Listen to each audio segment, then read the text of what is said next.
सुनो जी, क्या बुढ़ापे में माँ बाप बच्चों के ऊपर सचमुच बोझ बन जाते हैं।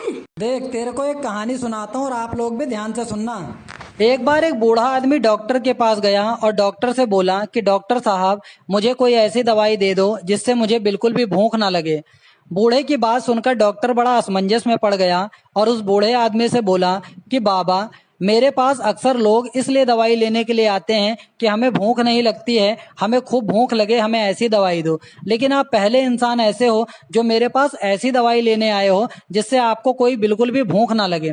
क्या मैं आपसे पूछ सकता हूँ ऐसा क्यों? तब वो बूढ़ा आदमी बोला कि मेरी पत्नी को गुजरे हुए 3 साल हो गया है। तब से बहू और बेटा ही मुझे रोटी देते हैं। इस बुढ़ापे की उम्र में मेरा खाने पीने को बहुत मन करता है। कभी रोटी, कभी चावल, कभी कुछ ना कुछ मेरा खाने पीने को मन करता रहता है।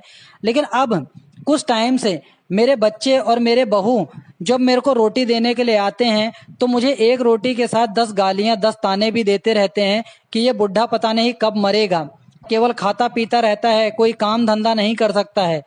कई बार मुझे बहुत रोना भी आ जाता है अपने बच्चों की इन बातों को सुनकर कि जिनके लिए मैंने इतना कुछ किया, आज वो बुढ़ापे में मुझे 2 रोटी देते समय 20 गालियां भी दे देते हैं। इसीलिए डॉक्टर साहब, मैं आपसे ये प्रार्थना करता हूँ कि मुझे ऐसी दवाई दे दीजिए जिससे मुझे भूख ना लगे, क्योंकि अगर मुझे भूख नहीं लगेगी तो मैं रोटी नहीं खाऊंगा, और जब रोटी नहीं खाऊंगा तो बहू बेटियों की गालियां नहीं सुनने को मिलेगी।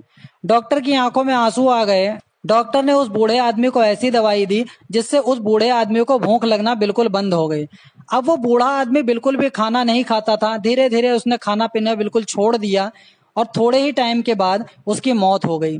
उस बूढ़े आदमी की मौत हो जाने के बाद उसके बच्चों ने उसकी मृत्यु का एक बहुत बड़ा भोज रखा और खूब सारे लोगों को बुलाया, और जो भी आता उसको बोलते कि हमारे पिताजी तो भगवान के समान थे, न जाने हमें क्यों छोड़कर चले गए। तो उस बूढ़े आदमी की आत्मा क्या बोल रही है? हे भगवान, जब तक मैं जिंदा था मुझे रोटी रोटी का मोहताज बना रखा था, और मेरे मर जाने के बाद आज पूरे जमाने के लिए लंगर करा रहे हैं। जब तक मैं जिंदा था कभी मेरे बच्चों ने मुझे बाप नहीं समझा, और आज दुनिया वालों के सामने मुझे भगवान बता रहे हैं।